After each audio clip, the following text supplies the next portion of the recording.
Friends, today we will explore one of the most critical questions in global geopolitics. Is the India-US Defense Pact of 2025 truly an alliance of trust, or is it a hidden trap designed to draw India into America's strategic game? On the surface, the pact looks historic. India and the United States, the world's largest democracy and the world's most powerful democracy, standing shoulder to shoulder in defense cooperation. Washington presents it as a partnership of equals, and New Delhi calls it a step toward security in the Indo-Pacific. But geopolitics is never so simple. Behind every handshake, there are hidden calculations. Behind every deal, there are layers of strategy. And today, we must ask, is India entering an era of strength with this pact, or is it risking its hard-earned strategic autonomy?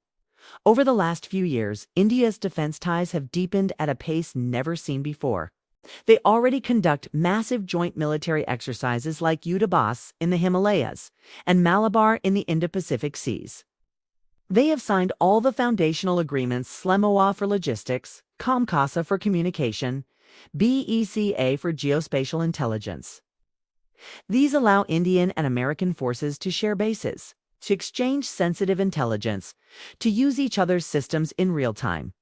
In 2025, the Defense Pact pushes this to the next level, expanding arms sales, intelligence fusion, and joint strategies against threats. On paper, this looks like a dream come true. But in geopolitics, every dream comes with a cost. America's strategy is clear. It is not shy about it. Washington wants India as a frontline partner in containing China. The Pentagon has already identified the Indo-Pacific as the central theater of competition. China's rise, Beijing's military expansion, its aggressive behavior in the South China Sea and along the Himalayan border, all of this worries the United States.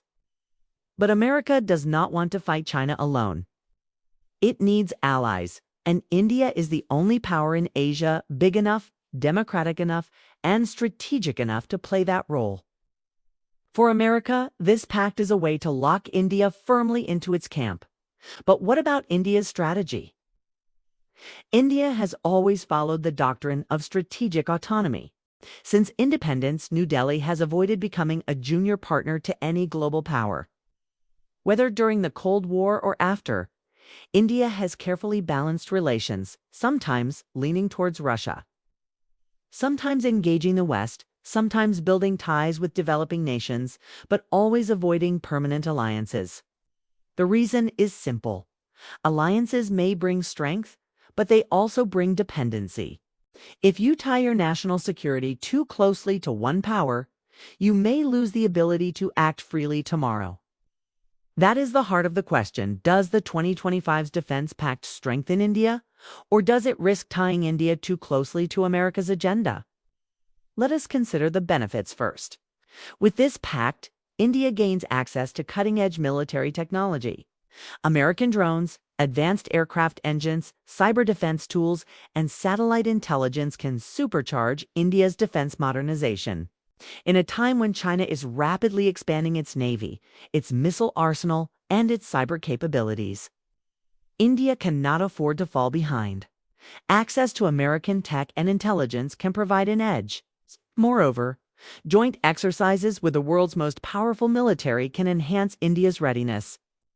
Indian soldiers and sailors learn tactics, strategies, and systems that prepare them for modern warfare. Economically, too, there are gains. Defense cooperation opens doors for co-production, joint ventures, and investment in India's defense sector. With the Make in India initiative, the pact could encourage U.S. companies to set up factories in India, creating jobs and boosting the local economy. For a nation that spends billions on defense imports, shifting to local production with American technology could be transformative. But now, let us turn to the risks, the hidden traps. First, dependency.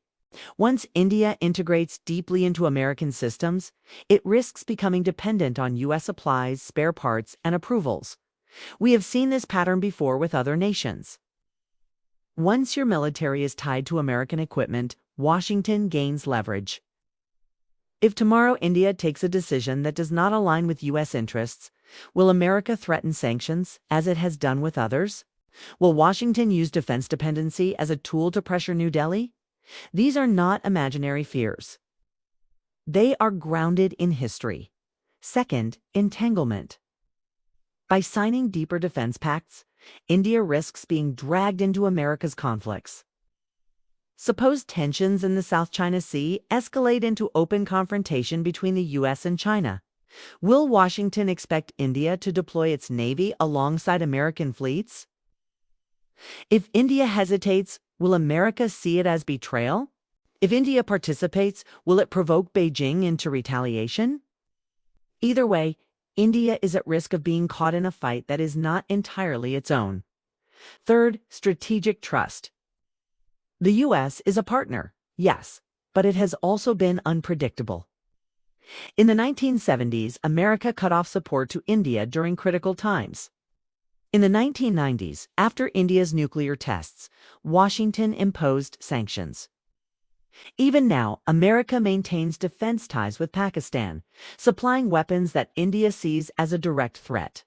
Can India fully trust a partner that has shifted positions so often? Trust is essential in defense pacts, but suspicion remains in the background. And then comes Russia, the elephant in the room. For decades, Russia has been India's most reliable defense partner. Nearly 60% of India's equipment is Russian-made. But the U.S.-Russia rivalry is intense, especially after Ukraine. Washington wants India to distance itself from Moscow. But can India afford that? Cutting ties with Russia would weaken India's long-term defense capabilities, at least in the short run. Yet, deepening ties with the U.S. risks angering Moscow. Balancing these two giants is one of the toughest challenges India faces. And finally, public perception. The Indian people value sovereignty. They are proud of independence, of not bowing to any foreign power. If the Defense Pact is seen as India becoming America's junior partner, it could create political backlash at home. Leaders will have to constantly reassure the people that India is not surrendering autonomy, but enhancing strength. So where does this leave us? The India-US Defense Pact 2025 is both an opportunity and a trap. It offers technology, investment, and strategic support. But it also carries risks of dependency, entanglement, and mistrust. Perhaps the truth lies in how India manages this relationship. If New Delhi uses the pact to gain technology to modernize its forces but still maintains strong ties with other partners, like Russia, France, Japan, and its own indigenous programs, then the pact could be a game changer. But if India slips into over-reliance, into following Washington's line blindly, then it risks losing the very strategic autonomy that has been its shield for decades. In geopolitics, there are no permanent friends, no permanent enemies, only permanent interests. The U.S. is pursuing its interests. India must pursue its own. If their interests align, the pact will thrive. If they diverge, tensions will rise. That is the real test ahead. The world will watch closely in the coming years. Is this alliance a true partnership of equals? Or is it a hidden trap where one partner gains more than the other? That, my friends, is the heart of the India-US Defense Pact of 2025.